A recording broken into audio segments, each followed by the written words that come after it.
EMS TV के सभी दर्शकों को सनत जैन का सादर नमस्कार। आज हम बात करेंगे महुआ मोइत्रा की। महुआ मोइत्रा ने कहा कि महाभारत का युद्ध देखने के लिए लोग तैयार हो जाएं। कलयुग की द्रौपदी और महाभारत युद्ध की मेन हीरोइन होंगी महुआ मोइत्रा। महुआ ने कल संसद में बहुत बोलने की कोशिश की, लेकिन कल उन्हें बोलने का मौका नहीं दिया गया। उनके ऊपर आरोप लगाए गए थे कि उन्होंने पैसे लेकर लोकसभा में सवाल पूछे हैं और इसके लिए उनके ऊपर विशेषाधिकार प्रस्ताव लाया गया था। जो एथिक्स कमेटी बनाई गई थी उसमें जब वो अपनी जानकारी देने पहुंची तो उनसे कुछ ऐसे निजी व्यक्तिगत सवाल किए गए जो किसी स्त्री से किए जाना संभव नहीं होते हैं। इससे नाराज होकर 4 सदस्य एथिक्स कमेटी के और महुआ मोइत्रा बीच में कार्रवाई छोड़ के बाहर निकल आए थे। उसके बाद होना यह चाहिए था कि फिर से महुआ मोइत्रा को बुलाया जाना था और उनसे सारे जो आरोप लगे थे उसके संबंध में उनके बयान लिए जाने चाहिए थे, लेकिन ना तो उन्हें बयान लिए गए और ना उन्हें अपने आरोपों के संबंध में क्रॉस एग्जामिन करने का मौका दिया गया। और एथिक्स कमेटी ने अपनी 500 पन्नों की रिपोर्ट तैयार करके लोकसभा अध्यक्ष को भेज दी थी। कल शुक्रवार को 11 बजे वह रिपोर्ट पटल पर लोकसभा में रखी गई और 12 बजे से इस मामले की बहस शुरू करा दी गई और आधे घंटे की बहस में केवल 4 वक्ताओं को बोलने के लिए लोकसभा अध्यक्ष ने परमिशन दी और महुआ मोइत्रा ने मांग करी थी कि उन्हें भी अपना पक्ष रखने का अवसर दिया जाए, लेकिन यह मांग उनकी ठुकरा दी गई और यह भी कहा संसद में लोकसभा अध्यक्ष ने कि यह कोर्ट रूम नहीं है, यहाँ का जो भी फैसला होगा वो सभा के सभी लोगों का फैसला होगा। तो जो मनीष तिवारी जी महुआ मोइत्रा के मामले में अपना पक्ष रखना चाह रहे थे कि 500 पन्नों की रिपोर्ट सुबह 11 बजे पटल पर रखी गई है, 48 घंटे का समय हमें रिपोर्ट को पढ़ने के लिए दिया जाए, फिर इस मामले में बहस रखी जाए। संसद में अभी पर्याप्त समय भी था और उनकी बात मानी जा सकती थी, लेकिन सरकार ने बात नहीं मानी। 12 बजे आनन फानन में उसकी बहस शुरू हो गई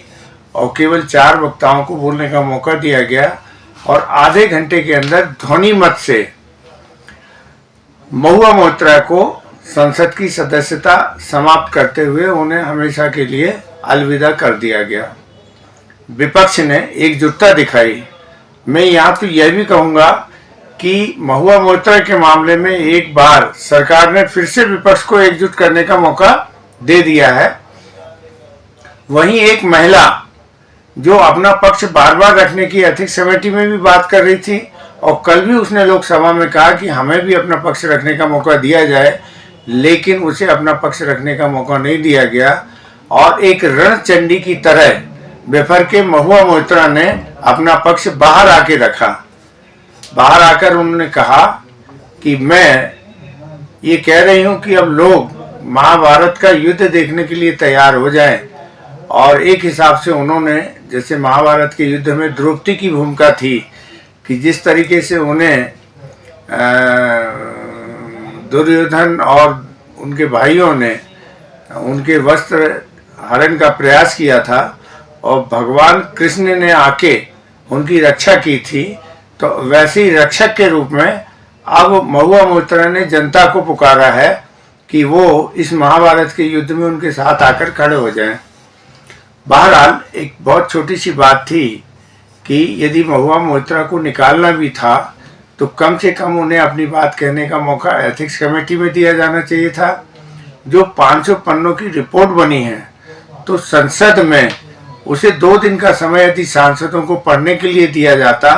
और फिर इसमें घंटे 2 घंटे की डिबेट कराई जाती तो एक अच्छा संदेश जाता। लेकिन जिस तरीके से